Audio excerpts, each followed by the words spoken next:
The best way we can show respect for the voters who are upset is by telling them the truth.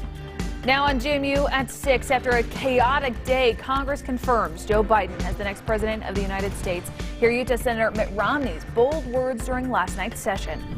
In the aftermath of pro-Trump mobs storming the U.S. Capitol. See the damage left behind this morning. Then Utah State Capitol building quiet right now. A live look there. See how hundreds of Utahns protested against the election results. And our headlines for today include a mix of sun and clouds, and we are watching Pacific Northwest shortwave, but more importantly, we do have your lifestyle traffic updates brought to you by the Advocates. You're watching GMU at 6. Live from Utah's first TV station, Good Morning Utah at 6 starts now. Good morning, Utah. I'm Brian Carlson. And I'm Sarah Martin. It is 6 a.m. on this Thursday. We begin with breaking news overnight. Congress has confirmed Joe Biden's victory as the next president of the United States. They worked until nearly 4 a.m. Eastern after chaos and lawlessness struck the heart of American democracy in our capital yesterday. This is a look at that aftermath of the attack this morning. Pro-Trump mobs stormed the Capitol yesterday, clashing with police, breaking these windows, as you can see, scaling the scaffolding of the building. Fights right here breaking out inside restricted areas, officers outnumbered. In the chamber, lawmakers here diving for cover beneath their desks, agents with guns drawn, their fingers on the trigger guarding that barricaded door. And the violent day turned deadly. One woman was shot and killed by police. 3 others died in medical emergencies. And it came as thousands stormed Capitol Hill. At least 13 people were arrested.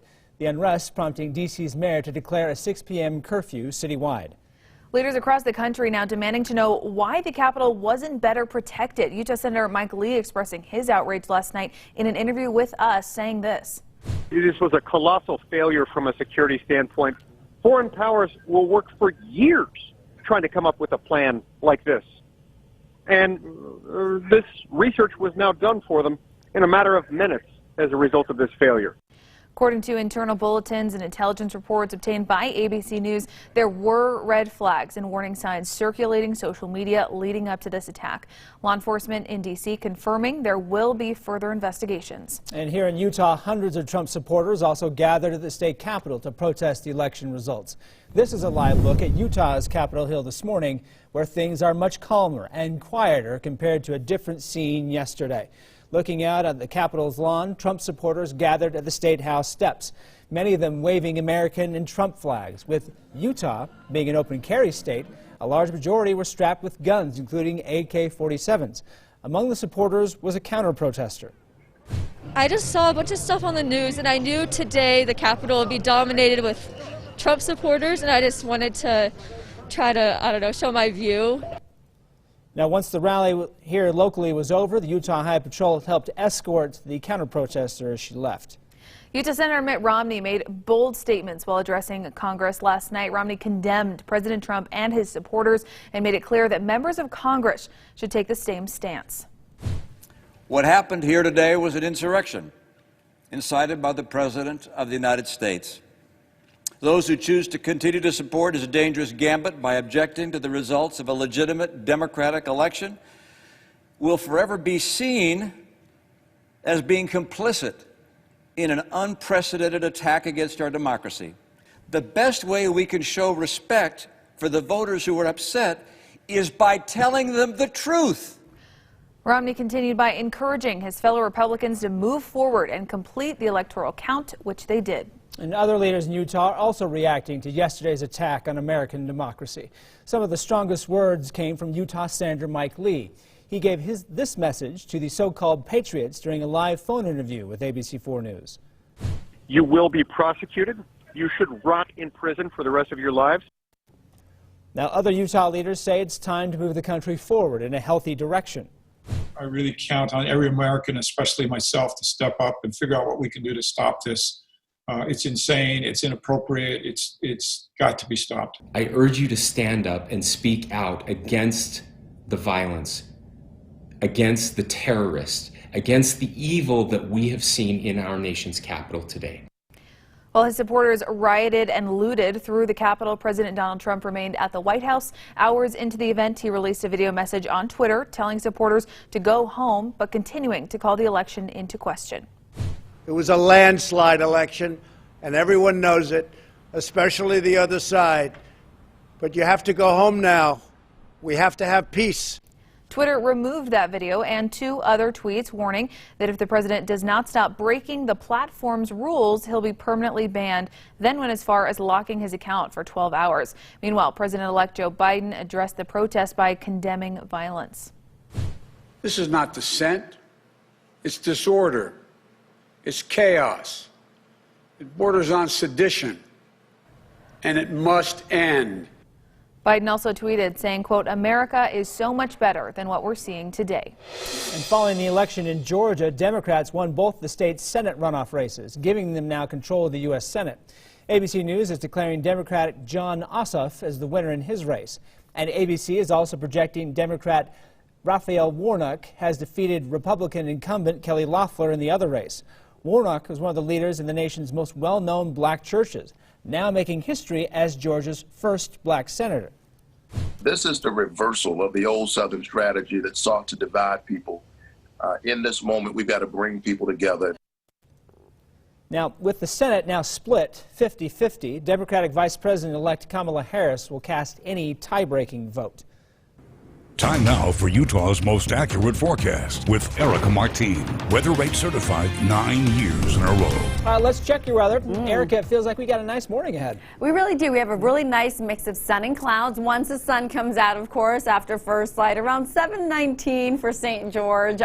So we'll be tracking that very closely. Brian, super important to see a good amount of sunshine for today. Now, here's the deal. Temperatures are going to range from the 40s for Provo and Salt Lake City, Wendover, Elko, Ely, 30s for Price and Rock Springs, along with Logan, 26 for Vernal and 56 for St. George. Lake Powell, your expected high temperature for today, 47 degrees, and Bluff, 45 for you. Now our satellite and radar image picking up on more clouds moving across Idaho and just starting to enter parts of western Utah. So again, there's an associated piece of energy to the north of us, but as you can see here, there's also a system that's just to the north and west of us, and we can kind of see some clouds developing in. I'm going to go ahead and just gather that. Looks like a little bit of a meso low, perhaps a trough that's also embedded in parts of the western portion of our state here. So we'll have to track that very closely, keep you updated. I'm not expecting any precip for today. Now, a quick look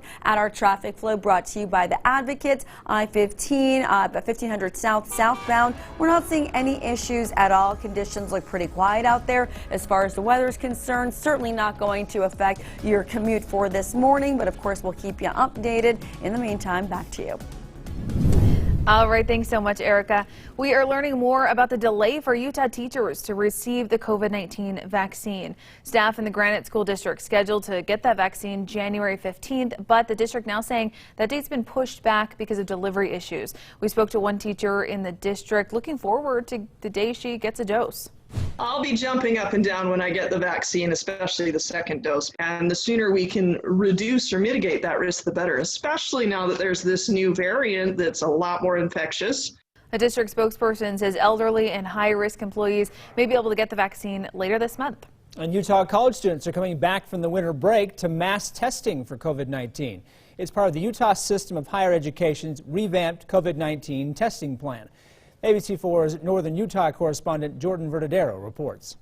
Weber State University and Utah State University are just a couple of the institutions rolling out re-entry testing for students and staff following the holiday break. Which we will do 5 days a week, about 5 hours a day, all the way through from the 4th of January through the 22nd. The COVID-19 intensive testing plan issued by the Utah System of Higher Education informs institutions, all on-campus residents, and any student who takes at least one in-person course must be tested within the first 10 days of the start of classes in 2021. I need to be prepared to probably administer nothing less than 7,000 test kits in the first couple weeks. Institutions must also perform randomized surveillance testing to understand campus infection trends and find positive cases. So we've been testing for quite some time now. Actually, we've done over 17,500 tests up to this point. Leaders at Utah State University are also mass testing students at its remote locations. We've got to coordinate a little bit as far as those smaller rural campuses to where people come up and do some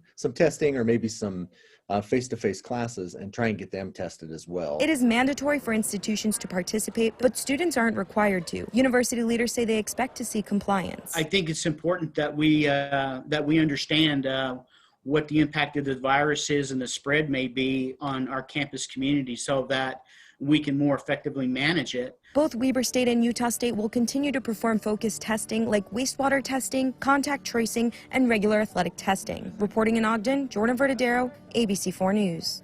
Our thanks to Jordan. Salt Lake County making sure schools in the Granite District have the proper supplies to start the semester safely. County leaders donated a second round of personal protective equipment to teachers and staff in K-12 schools yesterday. That shipment includes more than 90,000 masks. Salt Lake County Mayor Jenny Wilson says this is a sign of hope. It's been a journey. An overused analogy, but we're seeing the light at the end of the tunnel. I witnessed it personally today, and so again, a lot of people that are feeling some relief right now. County leaders say they'll continue to support schools with CARES Act funding. Overall, the county says it's contributed more than $13 million to public and charter schools throughout the pandemic. And here's where we stand with COVID-19 this morning. Utah had 3,700 new cases yesterday. So now that brings our state total to 292,000.